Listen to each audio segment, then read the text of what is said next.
principal and staff of Nakasi High School, students of the school, my fellow Fijians, Bulavinaka, honorable ministers, Bulavinaka, and a very good afternoon to you all. I'm delighted to be in Nakasi today to officially open or commission yet another government telecenter. The first such opening since the election and the latest in our ongoing communications revolution. I always take great pleasure in presiding over this event because I can see from the enthusiasm of everyone how much our telecenters mean to ordinary Fijians, and especially our young people. I can feel their excitement and share their joy as a whole new world of opportunity opens up for them. And I can share the pride of their teachers and parents as we give them an opportunity that we have never had, but which holds out so much promise as we strive to become a smarter nation. Today, you are joining more than 104,000 Fijians from around the country who are already using these telecenters to connect to the internet and enter the digital age. Like the 25 others currently up and running, it is for the use of students during school hours and the rest of the community in the evening and on weekends. While our primary focus has been on installing these facilities in rural and maritime areas, we are making sure our urban, peri-urban and towns and cities are not forgotten or overlooked. Because while the internet is freely available in urban areas, not everyone can afford a computer or an internet service provider. And that's where the government comes in, providing you with access free of charge. I'm very pleased to hear that in Nakasi, more than 200 people have already been accessing these computers, and we naturally expect that number to rise after the initial commissioner launch today. As I've said before, it's impossible to overstate the power of the internet. With a click of a mouse, you can access any piece of information known to humans. You can connect with friends and family all over the world. You can find out what's happening in every corner of the globe and share your ideas and stories with other people in other countries. Thanks to our telecenters, tens of thousands of people in Viti Levu, in Vuno Levu, Ovalau and Kandavu are connecting to the web for the first time. And as I've also said before, I will not rest until Fijians everywhere have the same opportunity.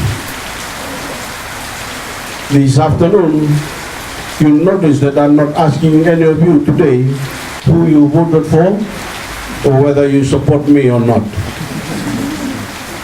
There's been a lot of fuss made about some of the off-cuff remarks I made in Vunulevu a couple of weeks ago. They've been taken totally out of context and used by certain politicians to suggest that I'm only interested in providing government services to my own supporters. Our aim is to develop the entire country, which includes the North. We want to give people living there the same level of services enjoyed by those living in Viti Levu. So we are providing the infrastructure that's needed to make that happen: better road, access to electricity and water, better schools, better health clinics. The overwhelming majority of people in the North support our program, ending their isolation, giving them opportunities. But in my off-the-cuff remarks, I said I was worried that a high number of villages in Vunulevu didn't want development because they didn't choose Fiji First. They chose Sodelpa. I said this because Sodelpa, its leadership, its candidates and its supporters were not development focused. Their entire election platform was based on lies, fear-mongering, and of course racism. I stressed that we were an inclusive government. So we were going to prioritize developments to those who needed them. Let me make this perfectly clear. I did not say we are going to provide development only to those who support Fiji First. To claim otherwise is simply untrue. But it suits some of my political opponents who hardly did anything themselves to develop the North, to twist my words for their own purposes. It gives them an excuse to justify their own lack of action when they were in office. So let me draw a line under this once and for all. I have said repeatedly that I govern for all Fijians, that I will leave no one behind.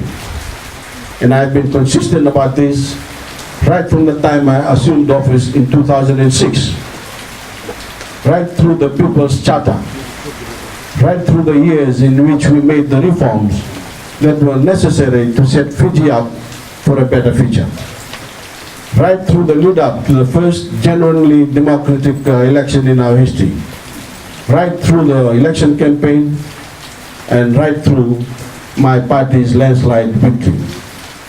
I said it in my election victory speech, I said it at the United Nations, I said it in my maiden speech in the Parliament. So take heed of what I said then, and take heed of what I say now. I govern for all Fijians, no matter who they support and who they vote for. I intend to leave no one behind, whether they voted for Fiji First, whether they voted for SODAPA, NFP, Labour, the PDP, or anyone else. We are all Fijians, and as I've also said repeatedly, I am the Prime Minister of all Fijians, for all Fijians. I don't care who you are or what your background is. If you want to work hard to build our nation and give our children a better future, I'm with you, all the way. I guess I need to get used to being a politician and having my words dissected. But today, I just wanted to clear up any misunderstanding among ordinary voters about what they really stand, where they really stand. I also think it says a lot about some of my opponents when they leap on something like this, trying to get people to judge me on the odd stray comment rather than our deeds as a government, our impressive record of service delivery to every part of the nation. Of course, they are playing cheap politics. And I can tell you, it was very dispiriting sitting in the new Parliament, seeing some of these tired old faces making their maiden speeches and having nothing new to say. You'd think that they would have used the past 8 years to come up with some fresh ideas. But instead, we got the same old ones, the same old lies, the same old fear tactics, and even someone raising the specter of another coup. You compare their record to us, we have unified Fiji in a way we were never even interested in doing. While they tried to divide us, we have made us stronger as a nation. And we have made our economy stronger and given people confidence and hope. I'm happy to be judged on my record again in 4 years' time. Because while they bark from the sidelines and appear in the Fiji Times every day, I intend to remain focused on delivering the best infrastructure, the best services, and the best opportunities, including, of course, education for all Fijians. I intend to redouble our efforts to take our beloved nation forward and take every Fijian with us. I've said it before, and I'll say it again. Never before in Fiji's history have young Fijians had so much opportunity to get on in life, to carve out worthwhile, interesting careers that will give them the ability to look after themselves and their families. I know that most young people I meet share our vision and our dream, and not just for themselves but for Fiji. one nation working towards a prosperous and just future for every single Fijian.